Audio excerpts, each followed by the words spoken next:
توی این ویدیو میخوام بهت 6 تا نکته بگم که موضوع کانال یوتیوبت رو انتخاب کنی.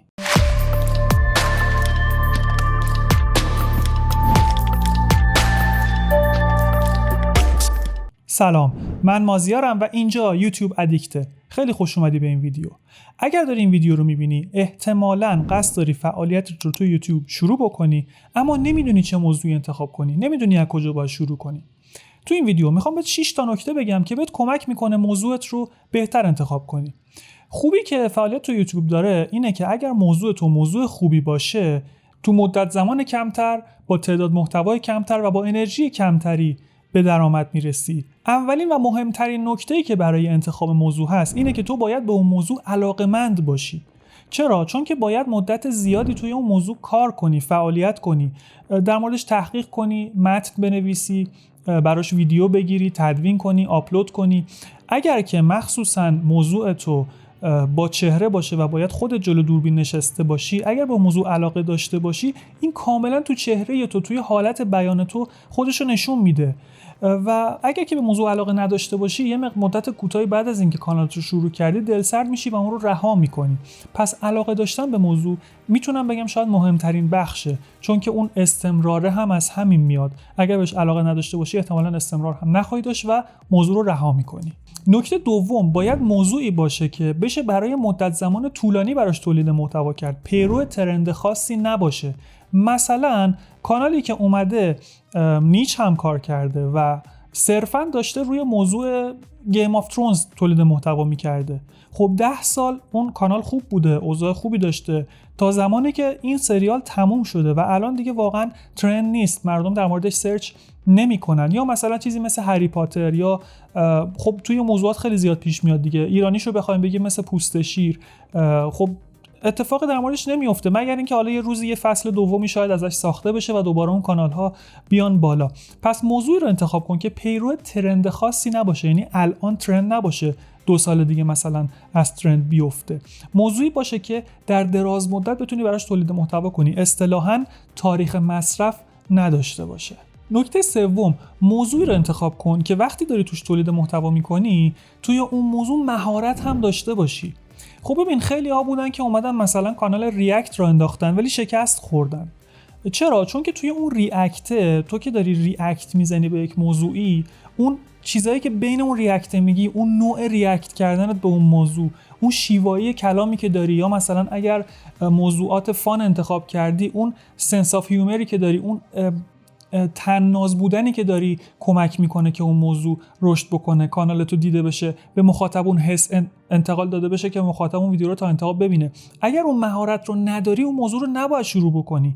مثلا اگر میخوای چیزی آموزش بدی، خب مسلما باید مهارت آموزش دادنشو داشته باشی دیگه، وگرنه مردم خیلی راحت میفهمن که تو رفتی مثلا یه کتاب خوندی اومدی داری عین همون رو تکرار میکنی، یا مثلا 2 تا ویدیو از 2 تا کانال دیگه دیدی اومدی نشستی جلوی دوربین داری عین همونها رو تکرار میکنی. اینجوری موفق نمیشی. موضوعی انتخاب کن که توی اون موضوع تو مهارت داشته باشی، صاحب نظر باشی.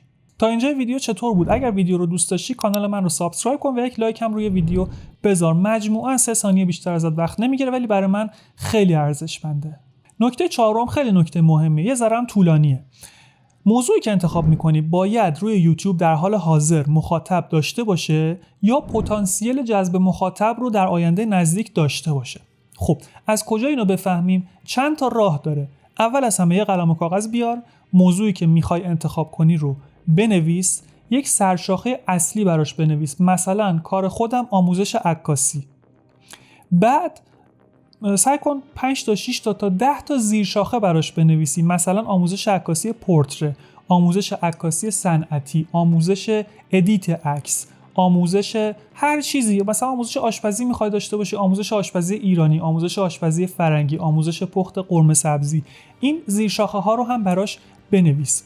وقتی که این زیر شاخه ها رو هم نوشتی، بیا بریم پای سیستم بهت بگم که کجا باید چک بکنی که موضوع انتخابی تو آیا در حال حاضر مخاطب داره یا نه. خب چند جا هست که باید چک بکنی برای اینکه ببینی موضوعی که انتخاب کردی توی یوتیوب مخاطب داره یا نه. اول اینجا خود یوتیوب. من میام اون کلمه‌ای که نوشتم رو سرچ میکنم. حالا شما برای تمام کلماتی که نوشتی باید این سرچ رو انجام بدی. وقتی که سرچ کردم آموزش آشپزی، میام از فیلترها فیلترش رو میذارم روی DCR که نتایج برای امسال رو به من نشون بده. نمیخوام خیلی گذشته رو به من نشون بده، به خاطر اینکه گفتیم موضوعی که ممکنه موضوعی باشه که قبلا ترند بوده ولی الان ترند نیستش. در یک سال گذشته دوباره فیلتر رو میزنم و بر اساس ویو مرتبش میکنم ببینم چه موضوعی چه ویدیویی بیشترین ویو رو گرفته. خب الان میبینیم که اینجا 631K ویو گرفته. البته یه چیزی رو توجه بکنید، یوتیوب در آپدیت های اخیر خودش ویدیوهای انگلیسی رو هم میاد ترنسلیت میکنه و فارسیش رو نشون میده. الان این ویدیو که من دارم میبینم ویدیو اصلی انگلیسی هست و ترجمه شده، این هم ویدیو انگلیسی هست. میام پایینتر ویدیوهای فارسی رو ببینم. خب این ویدیو فارسیه، 313K ویو گرفته، بعدی 302K ویو گرفته، کت ماکارونی مثلا پیتزا، و میام پایینتر 300K، 100K، 74K، 69K. این رو برای تمام کلمات دیگه تکرار میکنم. مثلا آموزش آشپزی ایرانی اگر که جزو کلماتم بود این رو سرچ میکنم مجددا و فیلتر رو مجددا میذارم روی ویو کاونت و DCR که ویدیوهای یک سال گذشته رو به من نشون بده.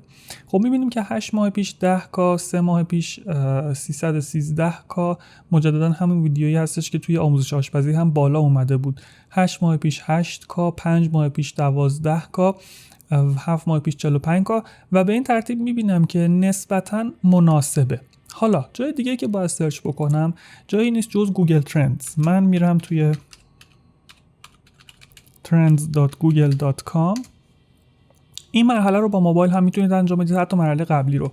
وارد trends.google.com میشیم. خب من چون که در واقع VPN هم مربوط به فنلاند هست، اینجا من نشون میده که توی فنلاند چی داره سرچ میشه. خب امروز روزی هستش که متاسفانه متیو پری، بازیگر سریال فرندز، بازیگر محبوب سریال فرندز، متاسفانه از دنیا رفته و خب داره میگه که مثلا توی فنلاند داره این سرچ میشه، بعدش داره تاپ گان سرچ میشه. اینجا خود گوگل ترندز به ما میگه. خب من آموزش آشپزی رو سرچ میکنم، اکسپلور رو میزنم. حالا کاری که باید انجام بدم اینه که این رو بذارم روی ورلد واید، به خاطر اینکه حتی ایران هم نمیخواد بذارید چون که کسی که روی یوتیوب هستش مسلما از آیپی ایران وارد نشده. این رو میذارم روی در واقع 12 ماه گذشته. میتونید اینجا تنظیم بکنید، مثلا حتی مدت زمان دلخواه بهش بدید یا 90 روزه، 30 روزه، 7 روزه، بر صورت میتونید که مدت زمان رو تعیین بکنید. کاتگوری خاصی بهش نمیدم و این رو میذارم روی یوتیوب سرچ که ببینیم توی یوتیوب میزان سرچش به چه صورت بوده. همونجوری که میبینید موضوعی هستش که الان مجددا ترندش رو به بالا هست و طبق پیش بینی که گوگل کرده این توی ماه‌های آتی احتمالاً یک جامپ دیگه‌ای خواهد زد.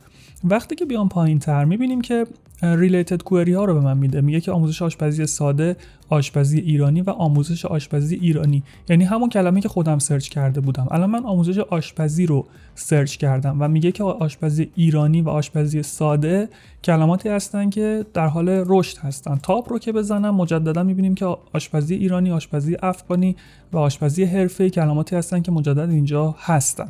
حالا این طرف توی ریلیتد تاپیکس میبینیم که در واقع خورشت ماست، خورش، آش و قرمه سبزی کلماتی هستن که در حال رشد هستند و شما میتونید بسته به این نتایج روی کلماتی که میخواید انتخاب بکنید، روی موضوعی که میخواید انتخاب بکنید کنترل بیشتری داشته باشید.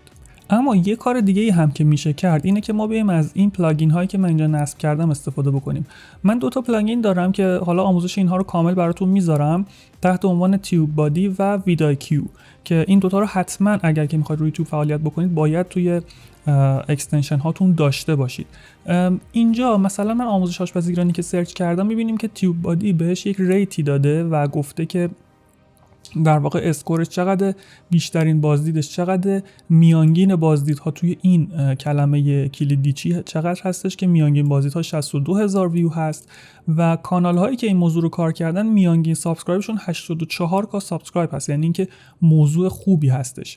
اینجا در واقع کامپتیشن رقابت رو داره نشون میده که رقابت تو این کلمه کلیدی خیلی پایینه، یعنی شما اگر که با این موضوع بیاید و شروع بکنید میتونید که احتمالاً موفق بشید. البته این رو ویدایکیو داشت به من میگفت پایین‌تر که برم تیوب بادی رو میبینم که اینجا ریلیتد سرچ ها رو به من میده، میگه که چه کلمات دیگه‌ای مرتبط به این سرچ هست و میتونم از اینجا هم موضوعات در واقع محبوب رو پیدا بکنم. حالا کار دیگه‌ای که من میتونم بکنم، میتونم بیام از خود این آیکون تیوب بادی استفاده بکنم و اینجا کیورد اکسپلورر رو بزنم، کیوردم یا کلمه کلیدیم رو وارد بکنم و مجددا اونجا یک سری دیتا به من میده. پس این روش هایی هست که شما میتونید سرچ بکنید در مورد کلمات انتخابیتون، موضوع انتخابیتون و ببینید که آیا اون موضوع در حال حاضر روی یوتیوب مخاطب داره یا نه. خب چیزی که متوجه شدیم آموزش آشپزی روی یوتیوب در حال حاضر مخاطب خودش رو داره. توی گوگل ترندز دیدیم که در واقع ترند هست، طی سال گذشته رو به رشد بوده و مدام حالا یک بالا پایین هایی داشته، اما در کل روند رو به رشد هست و موضوعی هستش که پر سرچ. یادتون نره توی گوگل ترندز اینجا رو حتما یوتیوب سرچ قرار بدید. اگر وب سرچ قرار بدید خب موضوع کاملا متفاوت خواهد بود. بریم ادامه ویدیو رو ببینیم. انجام دادن این مراحل برای تمام اون کلمات کلیدی که نوشتی، تمام اون سرشاخه و زیرشاخه هاش بهت کمک میکنه بفهمی موضوع انتخابی تو در حال حاضر چقدر داره دیده میشه داخل یوتیوب، آیا پتانسیل جذب مخاطب داره یا نداره. اگر پتانسیل جذب مخاطب نداره واقعا وقت روش نذار، چون احتمالاً به نتیجه نمیرسی. نکته پنجم، یوتیوب فارسی و انگلیسی خیلی با هم تفاوت دارن. اگر موضوعی که انتخاب کردی قابلیت اجرا تو یوتیوب انگلیسی داره و خودت هم قدرت بیان به زبان انگلیسی داری، اگر مثلا موضوع صحبت کردنیه میتونی صحبت کنی، اگر موضوع بدون چهره است و حتی نریشن هم نداره، اگر توانایی فعالیت تو یوتیوب انگلیسی داری، پیشنهاد میکنم بری سراغ یوتیوب انگلیسی، چون تعداد مخاطب‌هاش حتی بعضن توی بعضی موضوعات 100 برابر 1000 برابر یوتیوب فارسیه. ضمن که اصلا بعضی موضوعات هست که تو یوتیوب فارسی هنوز اجرا نشده و تو این شانس رو داری که بری روی یوتیوب انگلیسی تحقیق کنی، ریسرچ کنی، یا اون موضوع رو تو یوتیوب انگلیسی انجام بدی یا اون موضوع رو بیاری تو یوتیوب فارسی و به عنوان اولین فرد اون رو اجرا بکنی. بازم تاکید میکنم حواست باشه اون موضوع به صورت بالقوه پتانسیل دیده شدن و جذب مخاطب رو داشته باشه. نکته ششم و آخر برای کسایی هستش که دوست دارن کانال آموزشی بزنن. برای کانال‌های آموزشی سعی کن روی مباحث پایه کار کنی، مباحث پایه رو بیشتر آموزش بدی. چرا؟ چون که اکثر افراد وقتی که میخوان چیزی رو یاد بگیرن، یعنی همه افرادی که میخوان چیزی رو یاد بگیرن اون موضوع رو شروع میکنن، ولی همه افراد اون موضوع رو تموم نمیکنن. یعنی تو اگر بیای خیلی ادوانس و پیشرفته یک موضوع رو یاد بدی، احتمالاً مخاطبات خیلی کمتر خواهند بود نسبت به اینکه تو یک مبحث رو از پایه شروع کنی یاد دادن. همه افراد اون موضوع رو شروع میکنن ولی همه افراد اون مسیر رو تا انتها نمیرن و اون رو تموم نمیکنن. به خاطر همین مخاطب ریزش وحشتناکی خواهد داشت اگر تو بخوای مباحث خیلی ادوانس و پیشرفته رو فقط یاد بدی. اگر کانالی رو میشناسی که توی مدت زمان کوتاهی رشد کرده، توی کامنت ها آدرسش و آیدیش رو بذار تا هم من ببینم هم بقیه ببینن و برن ازش ایده بگیرن، ازش استفاده بکنن. خیلی خوشحالم کردی که تا انتهای ویدیو با من همراه بودی. تو ویدیوهای بعد خیلی زود میبینمت. حتما کانال رو سابسکرایب کن. فعلا